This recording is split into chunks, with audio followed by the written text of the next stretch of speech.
Salve a igreja. Esse amigo que foi com o almoço é uma bênção, né, irmãos? E ele está agora. Irmãozinhos, no 115, temos o prazer de ter ali o irmão Gabriel, que vai nos acompanhar, piano aí abençoado. E no 115, louvo a Deus pela vida do pastor Josué, está aqui no dia do culto, nosso pastor presidente, vice-presidente, o Wellington Júnior, o pastor Wellington. Vamos louvar a Deus por esse hino. Eu quero trabalhar para meu Senhor, levando a palavra com amor. Quero eu cantar e orar, e ocupado eu quero estar. Do Senhor, Trabalhar e orar na seara e na vinha do Senhor. meu desejo é orar, e ocupado quero estar, se na vinha do Senhor, eu quero cada dia trabalhar. escravo do pecado, libertar. Conduzimos a Jesus, nosso guia, nossa luz, Se na vinha do Senhor. Trabalhar e forte. e orar, Vamos subir embora. na seara e na vinha do Senhor. Meu desejo é orar, meu ocupado quer estar, sim, na vinha do Senhor. Eu quero ser obreiro de valor, confiando no poder do Salvador. Se quiseres trabalhar, sim, na vinha do Senhor. Trabalhar e forte e orar na seara e na vinha do Senhor. Meu desejo é orar, meu ocupado quer estar, sim, na vinha do Senhor. Deus abençoe, pastor Josué. Deus abençoe os irmãos. Gabriel, Deus abençoe. Meus amados irmãos, por determinação do nosso pastor, estará ministrando nessa primeira hora da tarde o nosso amado irmão, pastor Juliano Fraga. Por gentileza, irmãos, coloquem em pé. Pastor Juliano, do nosso ministério, também, congresso pastor Paulo Filho Costa, lá em Campinas. Os irmãos que essa tarde bem-vindos, nosso irmão, diga amém. Vamos colocar em pé, vamos fazer uma oração. Queria convidar o diretor, o pastor Manuel, para fazer essa oração e introduzir o tempo.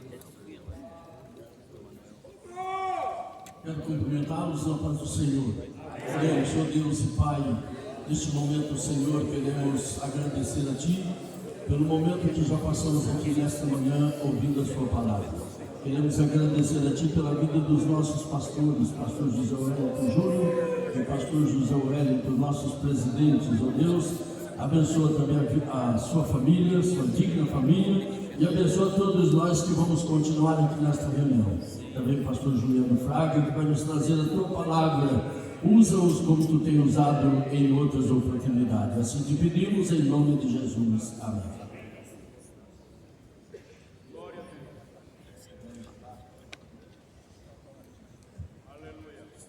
Meus irmãos, carta de Paulo aos Filipenses, capítulo 4. Filipenses, capítulo 4, nós vamos ler o versículo de 4. Aos Filipenses, capítulo 4, versos 4. Eu agradeço a Deus pela sua bondade e permitiu que eu pudesse estar aqui essa tarde, contribuindo através da palavra de Deus, a vida do nosso pastor presidente, pastor José Wellington, pastor José Wellington Júnior, e o meu pastor Paulo Freire, pela confiança e oportunidade que me deram. Deus tem uma palavra ao nosso coração. Filipenses capítulo 4, versos 4, se nos encontraram, digam amém. Amém. Diz o texto: regozijai-vos sempre no Senhor. Outra vez digo, regozijai-vos. Seja a vossa equidade notória a todos os homens, perto está o Senhor. Antes de tomar o seu assento, no capítulo de número 1, Paulo fala sobre a alegria em padecer por Cristo. No capítulo 2, ele fala sobre a alegria em servir a Cristo. No capítulo 3, ele fala sobre a alegria em crer em Cristo.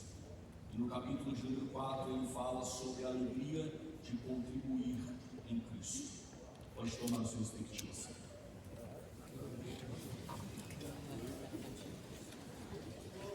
Todos nós sabemos que o apóstolo Paulo estava em uma prisão em Roma, quando mesmo escreve essa carta, juntamente com outras 3, que todos nós conhecemos: Efésios, Colossenses, Filemon e Filipenses. Paulo escreve essa carta 10 anos depois de fundar a igreja de Filipenses. Sabemos nós que a igreja é um plano na eternidade. A igreja nunca havia sido revelada através de algum profeta e nem os anjos sabiam. Colossenses 1,26 vai dizer que a igreja era um mistério, e esse mistério estava escondido. A igreja é um plano na eternidade, mas ela vai ser anunciada pela primeira vez em uma região de Cesareia de Filipe. Jesus, quando entrara nessa região, ele fez algo que ele não costumava fazer. Caminhando somente com os 12 do norte da Galileia, ele faz uma pergunta: o que as pessoas dizem que eu sou? Eu não sei quem foi do colégio apostólico, mas alguém disse: os que te viram chorar estão dizendo que o Senhor é Jeremias. Os que te viram pregar o sermão mais duro estão dizendo que o Senhor é João Batista. Os que te viram curar com poder estão dizendo que o Senhor é Elias. Jesus então faz a segunda interrogativa: e vós, o que vocês dizem que eu sou? Eu não sei aqui em São Paulo, na sua região, mas em Campinas, domingo, 9 horas da manhã, as Testemunhas de Jeová, que tem como fundador Charles Taze Russell, eles vão dizer que Jesus não é Deus. Ele é uma criatura que foi criada em algum tempo da eternidade, nada mais. Se perguntar para os adventistas do 7º dia, que tem como fundador Guilherme Miller, eles vão dizer que Jesus é o arcanjo Miguel. Se perguntar para os mormons, que tem como fundador Joseph Smith, eles vão dizer que Jesus é um polígamo casado com Marta e Maria em João, capítulo de número 2, as bodas de Caná, e o mesmo irmão de Satanás e filho de Adão. Se você perguntar para os muçulmanos, eles vão dizer que Jesus não é Deus, ele é só um profeta. Se você perguntar para a nova religião que cresce em Hollywood, os budistas e Siddhartha Gautama, eles vão dizer que Jesus não é Deus, é só um homem que deixou um bom exemplo de liderança a ser seguido e nada mais.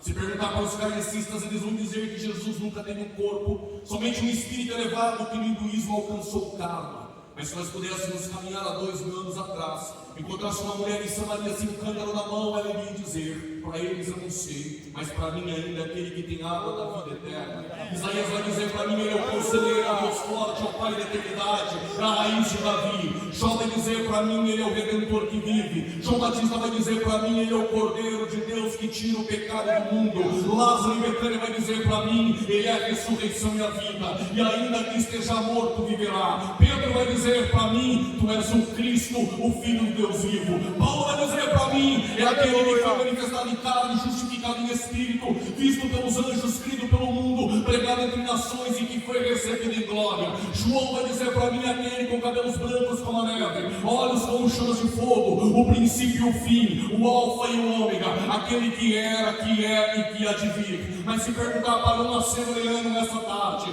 há 111 anos, nós vamos continuar dizendo: para nós ele ainda é o que salva, o que cura, o que liberta. Batiza com o Espírito Santo, cada os crentes que vão morar no céu. Aleluia! Aleluia, glória a Deus!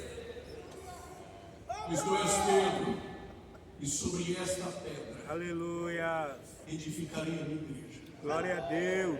Vou repetir mais uma vez: sobre esta pedra Aleluia! edificarei a minha igreja.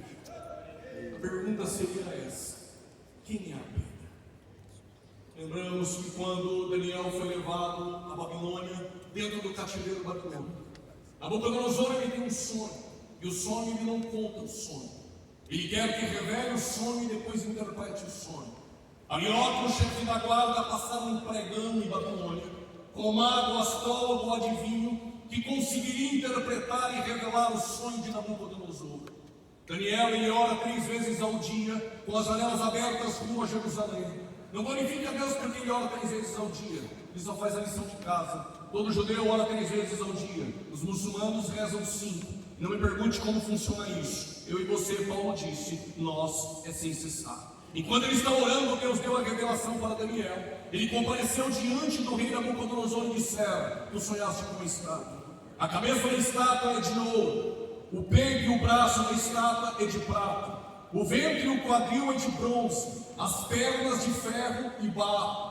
4 materiais que identificam 4 reinos: o ouro a Babilônia, a prata os medo-persas, o bronze Alexandre o Grande, filho de Filipe o Macedônio, e as pernas de ferro e barro é Roma. Mas é sobre isso que eu quero falar. Daniel, ele vê então uma pedra, e quando esta pedra vem, ele esmiuça a estátua se rompe e cai ao chão.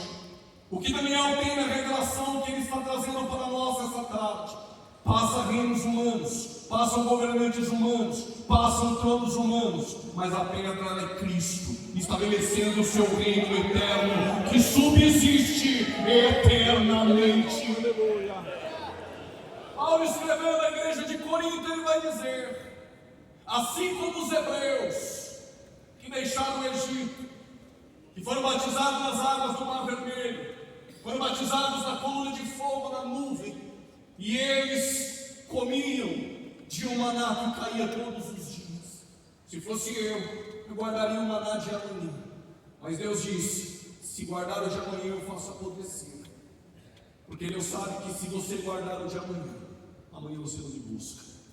Está ensinando você a ser dependente dele, dentro deste deserto. E Jesus, pastor Hebreu, disse: o pão nosso de cada dia nos dai hoje. Paulo está dizendo: assim como os hebreus somos nós, deixamos o Egito quando o sangue do Cordeiro foi passado nos umbrais. Porque se não tiver sangue do Cordeiro, nós ainda somos escravos. Se não tiver o sangue do Cordeiro, não há libertação.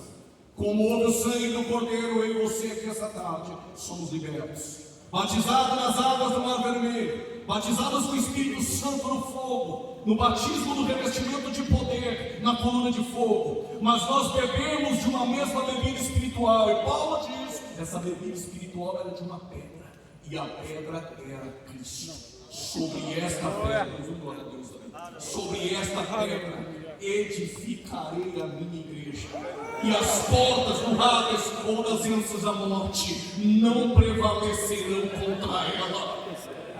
A igreja é o plano da eternidade, anunciado em Cesareia de Filipe, mas a igreja vai ser comprada, ela vai nascer na cruz do Calvário. Todos nós somos comprados. A igreja nasce na cruz, a igreja é comprada. Como funciona essa compra? O menino judeu com 13 anos de idade passava por uma celebração chamada de Bar Mitzvah, Bar, filho Mitzvah, mandamento. Com 13 anos de idade, o menino judeu decorava 613 mandamentos ou preceitos da lei. Após decorar os 613 preceitos e passar pela celebração, com 20 anos ele já deveria se casar. Quando o pai não arrumava o casamento, quando mesmo nascera, o próprio menino deveria ter a casa da moça, da pretendente, pedindo em casamento. No bolso ele levava uma quantidade de prata, no outro bolso ele levava um contrato, ele levava também um suco direto da vide. Ele chegava na porta da casa da pretendente e batia na porta. Ela abria diante dos pais, ele olhava os olhos dela e dizia: quer se casar comigo? Se ela dissesse eu quero, ele pegava a quantia de prata, um rato que estava em seu bolso, colocava na mesa e diria: tá pago o dote, tua filha é minha. Assinava o contrato e dava o suco de uva para ela beber. Enquanto ele estava bebendo, ele era obrigado a fazer uma declaração de amor solenemente. Qual é a declaração? Na casa do meu pai, eu tenho namorado um lugar para te levar. Ele não levava ela naquele momento, ele ia embora para a casa do pai, preparar um lugar. Quando ele chegava, os meninos da sua idade perguntavam: quando tu vai buscar a moça? Ele sabia, me chamava para ir em Salvador. O congresso durava por 10 dias. Eu iria pregar em uma sexta-feira. O pastor dissera: publique nas redes sociais o cartaz do evento, mas não diga o dia que você vai pregar. É um costume no bairro Pau de Lima, em Salvador. Assim funcionava em Israel. Os meninos perguntavam da sua idade: quando tu vai buscar a moça? Ele sabia, mas ele dizia: o dia e a hora ninguém sabe, só papai. Vou explicar melhor. Ele deixou a eternidade. Esse estou à porta e bato. Você abriu e ele entrou. Ele Aleluia. olhou para você e disse: quer se casar comigo? Glória a Deus. Não, não é porque você canta bem, não é porque você prega bem, não é porque você se vestiu bem. Quando nós estávamos na cachaça, na prostituição, no pecado, ele já estava no altar dizendo: é com ele, Aleluia. é com ele, isso é a graça de Jesus, é com ele. Quando nós não valíamos nada, ele estava no altar dizendo: é com ele que eu quero me casar. Glória a Deus. Quando você disse eu quero, ele não pagou com prata, ele pagou com sangue. E ele está dizendo: tu tem um dono, tu tem um dono. Você não fala mais o que você quer, é o que o teu dono quer. Você não anda mais onde você quer, é onde o teu dono quer. Você não se veste mais como você quer, é como o teu dono quer. Quando você disse sim, ele dava o suco de uva para a moça beber. Enquanto a moça bebia, ele fazia uma declaração de amor: na casa do meu pai eu tenho uma morada para te levar. Quando você bebe da ceia, é porque você disse sim e foi comprado. Então há uma declaração de amor essa noite. Não se turbe o vosso coração. Crede em Deus e também em mim. Na casa do meu pai eu tenho uma morada para te levar. Aleluia. Glória. Aleluia. A igreja é o plano na eternidade. Ela é comprada na cruz, mas ela vai ser inaugurada em Pentecostes, após ser anunciada em Cesareia de Filipe. Jesus, após a ressurreição, ficará por um período de 40 dias com os discípulos, e antes de subir a súbita aos céus, ele diz: ficar em Jerusalém, até que do alto. Ninguém recebe do alto sem antes entender o que é ficar. Vou repetir: ninguém pode receber do alto se não aprender a ficar aonde ele pediu para ficar. Aí vocês vão sair para a Judéia, para a Samaria e para os confins da terra. Pasme, Deus tem sempre pessoas estratégicas em lugares específicos. Vou repetir de novo: Deus tem sempre pessoas ou obreiros específicos em lugares estratégicos. Na primeira leva ao cativeiro babilônico foram Daniel, Misael, Ananias e Azarias. Daniel foi colocado dentro do palácio. Em 597 a.C. invadiram a segunda vez com o capitão da guarda Nabuzaradã. Levaram 10.000 ao cativeiro e também Ezequiel. Ezequiel está em Babilônia, mas não dentro do palácio como Daniel. Ele está fora do palácio, às margens do rio Quebal. 586 a.C. invadiram a terceira vez. E Jeremias ficou em Jerusalém. Pegue o que o Espírito Santo está querendo nos entregar essa tarde. Ele tem pessoas específicas em lugares estratégicos.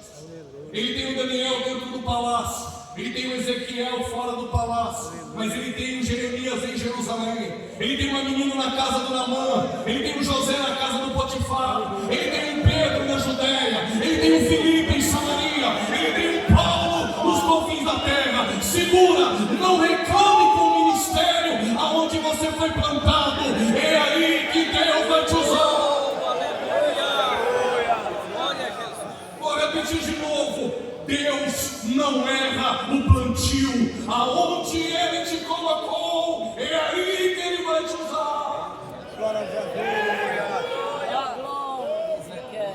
Oh, glória. Deus não planta ninguém em lugares errados. Olha aí, gente. Deus. Isso aqui não é revelação, não. Mas tem alguns pensando aí. E quando é o homem que coloca e não Deus? Eu vou explicar. O José foi plantado no Egito e não foi Deus que levou. Quem levou foi seus irmãos. Só que em Gênesis 50:20 ele olha para trás e diz: Deus tornou o mal em bem. O que o Espírito Santo está nos dizendo: Deus não erra o plantio. Ele coloca pessoas específicas em lugares estratégicos para frutificar. Mas se você foi plantado no lugar errado, o lugar não é errado. Se você tem o Espírito de Deus, Ele torna o mal em bem. É tempo de frutificar no teu ministério. Aleluia. Meu Deus. Mas o agricultor, ele vem passando, e o agricultor pensa: plantar uma figueira na vinha, está plantada no lugar errado. Figueira não se planta em vinha. A vinha, quando você planta, é um bambu. 1 metro depois, outro bambu, você fecha o caixote. Uvas crescem entrelaçadas. A figueira, as suas raízes crescem muito. Logo, o agricultor disse: todo ano eu passo e a figueira não dá fruto. O que é melhor fazer? Melhor cortar. Está plantada no lugar errado, não frutifica. O que eu faço? Mudo de congregação, mudo de campo. Deus está dizendo: ele não erra o plantio, fica onde ele te colocou. Aleluia, glória a Deus. A raiz da figueira cresce muito para o lado, só que tem muito bambu impedindo o crescimento. Se está impedindo o crescimento para o lado, fique tranquilo. Vinhateiro entrou na história e disse: deixa comigo, eu vou escavar, eu vou adubar. O que o vinhateiro está dizendo: eu vou investir naqueles que ninguém quer investir. Se não cresce para o lado e não vai ser visto pelos homens, deixa comigo, vou dar profundidade. Ninguém está vendo, mas está crescendo. Ninguém está vendo, mas está crescendo. Está criando raízes fortalecidas para quando o vento soprar, não vai tombar. E ano que vem, diz o vinhateiro, pode passar aqui na vinha, a videira vai estar frutificando para a glória de Deus. O Espírito está dizendo: Deus não erra o plantio.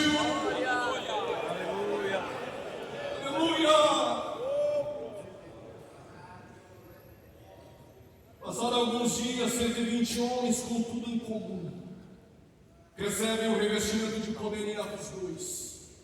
Atos 3, o primeiro milagre da geração apostólica. Mas em Atos 8, que o Evangelho chega em Samaria através de Filipe pela primeira vez. Mas o Evangelho precisava chegar nos confins da terra. E em meio à perseguição, a igreja cresce. E o texto em Atos 11 vai nos dizer que alguns homens de Chipre e de Cirene, em meio à perseguição, chegaram na terceira maior cidade daquele tempo, que é Antioquia. Ficava somente atrás de Alexandria e atrás de Roma. Quando eles chegaram na primeira igreja gentílica, ou a primeira cidade gentílica, o texto diz que eles pregaram. A Bíblia não diz o nome desses homens, até porque a pena lucana não estava preocupada em registrar nomes, mas o registro é esse: as mãos do Senhor era sobre eles. As mãos do Senhor era sobre eles. Não, ele não está preocupado com o meu nome ou com o teu nome. A obra se faz debaixo das mãos potentes do Senhor. Funda-se uma igreja em Antioquia e precisava de um pastor para liderar. A igreja sede em Jerusalém nomeia Barnabé, que chega em Antioquia. Muitos anos depois de Barnabé ter visto Paulo, após a conversão, pregar em Jerusalém e se afastar por alguns anos, Barnabé chama Saulo de Tarso. A cidade de Antioquia, a igreja, se torna uma base missionária.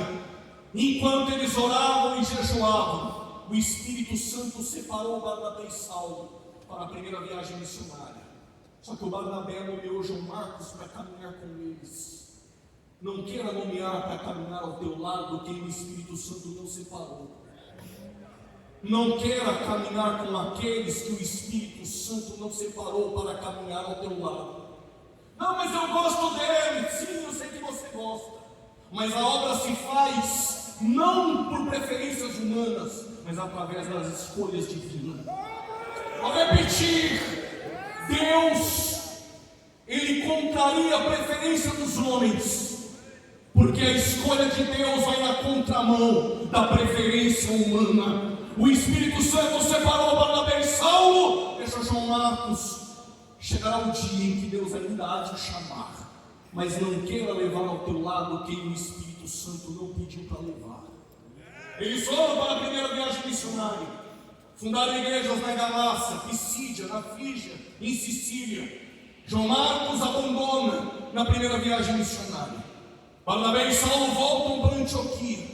Agora é necessário ir para a segunda viagem missionária. Vou parafrasear. Imagina Barnabé arrumando as suas coisas para a segunda viagem missionária. Paulo também está arrumando as suas coisas. Só que João Marcos também está arrumando as suas. Paulo disse: comigo ele não vai. Quem nos abandone na primeira viagem missionária, não dá para caminhar com a gente na segunda. Vou repetir. Quem te abandona na primeira viagem, não pode caminhar contigo na segunda. Houve pequena contenda entre Paulo e Barnabé quis ir com João Marcos. Paulo está sozinho, mas Paulo talvez deva ter se lembrado de algo. Moisés enviou 12 espias, 10 voltaram murmurando, só 2 voltaram dizendo: vou parafrasear, tem gigantes, mas tem cacho, a terra é nossa. Quando Josué assumiu, logo ele pensou: eu não vou enviar 12, só enviou 2 espias. Jesus gostou da ideia e disse: então vai de 2 em 2. Paulo então está sozinho. Paulo precisa nomear alguém, ele nomeia Silas. Vão inaugurar a primeira igreja na Europa. Quando Paulo está indo em direção a Bitínia, o coração de Paulo é desejoso a pregar em Bitínia. O Espírito Santo impediu. Então ele pensa em pregar na Ásia. Diz o texto: o Espírito Santo também impediu, porque a nossa direção ela vem através do Espírito Santo e não através do desejo do nosso coração. Vou repetir de novo: a rota do teu ministério não é direcionada pelo teu coração, mas a rota ministerial ainda é direcionada pelo Espírito Santo de Deus. Aleluia. O Espírito Santo está disposto a contrariar regras humanas. O Espírito Santo está disposto a contrariar os seus desejos pessoais para te levar para o lugar exato aonde Ele quer te usar. Preste atenção em algo aqui essa tarde, porque o que vem dos homens precisa passar por mudanças. O que vem de Deus não necessita ser mudado. Vou repetir: o que vem dos homens necessita passar por mudanças. O que vem de Deus não precisa ser mudado. Qual é o nome do menino? Abraão. Quem colocou? O homem. Terá. Então tem que passar por mudanças. A partir de agora é Abraão. Qual é o nome do menino? Jacó. É Jacó. Quem colocou? Isaac. Tem que passar por mudanças. A partir de agora é Israel. O que vem dos homens necessita ser mudado. Qual é o nome do menino? Isaac. Ninguém mexe, porque foi Deus que colocou.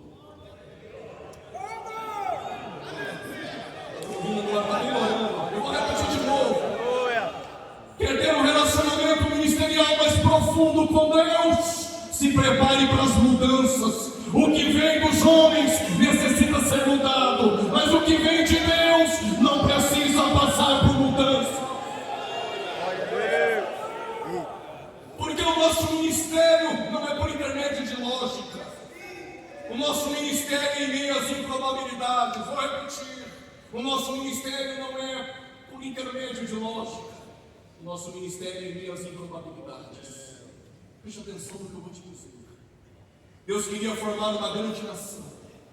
Pela lógica, pegue uma nação pronta, coloque o nome na nação, e o Messias virá dessa nação. Isso é lógica. Deus não trabalha com lógicas. Ele vai começar essa nação não pronta, mas através da vida de um homem e de uma mulher. Detalhe: o homem é de uma família idólatra e a mulher é Israel. Deus quer formar uma nação, mas Ele vai usar o ventre estéril. Vou dizer: Deus quer formar uma nação, mas Ele vai usar o ventre estéril para mostrar que Ele trabalha em meio às improbabilidades. Todas as vezes que Deus quis mudar o curso da história, Ele usou um ventre estéril. Quando Ele queria formar uma grande nação, do ventre estéril de Sara, esposa de Abraão, Ele fez nascer Isaac. Quando Ele precisava dar continuidade a essa nação, do ventre estéril de Rebeca, esposa de Isaac, Ele fez nascer Jacó. Quando Ele precisava de um avivamento em Israel, do ventre estéril de Ana, esposa de Eucana, Ele fez nascer Samuel. Quando Ele precisava de um libertador na tribo de Dan, Esther, esposa de Manoá, Ele fez nascer Sansão. Quando Ele precisava de uma voz para clamar no deserto, de uma Esther Isabel, esposa de Zacarias, Ele fez nascer João Batista. Mas quando Ele precisava salvar a humanidade, não foi de uma estéreo, eis que uma virgem conceberá a luz ao filho, e o seu nome será chamado Emanuel. Deus está conosco essa tarde. O teu ministério não é lógica, o teu ministério é em meio às improbabilidades.